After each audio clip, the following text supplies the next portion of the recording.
ठाकुर जी यशोदा मैया की गोदी में बैठे हैं और सबरी गोपियां चारों ओर बैठी हैं और ठाकुर जी बैठे बैठे उदास बैठे हैं, रूठे बैठे हैं। यशोदा मैया बोली, लाला तू काहे को रूठ गयो है?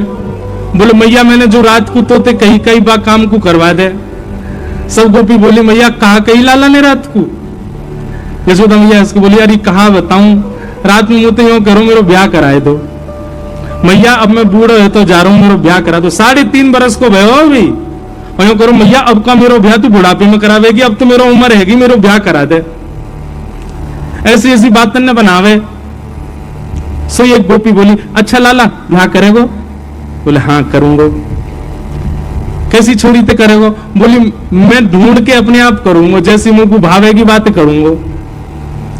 तो सब गोपियों ने विनोद में कही, लाला इतनी सारी गोपी बैठी हैं यहाँ पे, तू अपने आप एक काम के ढूंढ के जो तू को बढ़िया लगे, बाकी गोद में जाके बैठ जाओ, जाके गोद में तू बैठ जाओ भाई तो तेरा ब्याह करा देंगे। लाला बोलो, सांची? बोला, हाँ सांची। सो ठाकुर जी यशोदा मैया की गोद तो उठ गए। गोपी उनके घूंघट उठा में, मैया जे तो बूढ़ी है गई, जाते ना कर रो। दूसरी गोपी के पास गए, मैया जी तो कानी है या की तो आंखें ना है? अच्छा है नहीं, जबरदस्ती ठाकुर जी बोल रहे हैं। तीसरी गोपी को मुंह उठा के, मैया जी तो तेज लगे मुंह को, तो घर पे निकाल देगी या तो ध्यान कर रहा हूं मैं। ऐसी सब गोपी उनके आगे घूम रहे। वहीं दूर एक बिना दांत वाली गोपी बैठी, बूढ़ी बिल्कुल 120 वर्ष की। वो मंद मंद मुस्कुरा रही और मन में सोच रही, बोले लाला तो सवरी युवा युवा गोपी इनके पास जाएगा, अब मैं कहा करूं, मैं तो इतनी वृद्ध है गई, मैं तो उबा पंक्ति में ना बैठ सकूं जहां लाला घूंघट उठा रहा है। लेकिन मनी मन खुश है रही है लाला की लीला देख करके, नेत्रन से आंसू निकल रहे हैं और बीच बीच में अपने आंसू पहुंच रही है, एक भी दांत नहीं है वाक्य। लाला सब गोपी इनके घूंघट उठा उठा के देख रहे और सोई ठाकुर जी की दृष्टि पड़ी, वो बूढ़ी बिना दांत वाली गोपी बैठी का है। ठाकुर जी बोले, मैया तेरी बहू मिल गई, और दौड़ के गए और बिना दांत वाली वह गोपी की गोद में बैठ गए। मैया मैं तो यही तो ब्याह करूंगा। मैया बोली, लाला जाके तो एक दांत ना है, जाते कब ब्याह करेगा?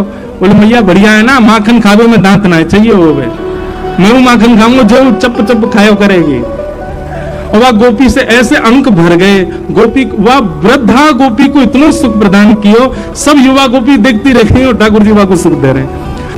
वास्तविकता क्या थी?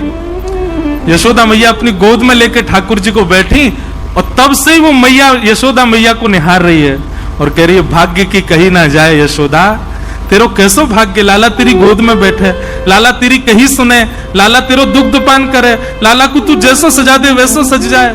ये सौभाग्य या जन्म में मुंह को तो नहीं मिलेगा। वो मन में विचार कर रही, इतने में ठाकुर जी ने लीला कर दी। बोले, मुझको बहू चाहिए। इतनी सुंदर सुंदर गोपी बैठी है, ऐसी सुंदर सुंदर, वो 100 वर्ष की मैया, बाकी एक भी दांत नहीं, बाकी गोद में बैठ गए, जे मेरी बहू है। और वही के संग रहने लगे, वह जान नहीं दे। बोले, तू मेरी बहू है, अब नहीं रहे मेरे संग। अरे लाला मेरे तो दांत ना है। ठाकुर जी बोले, मेरे कौन से आए, 2 ही मेरे भी।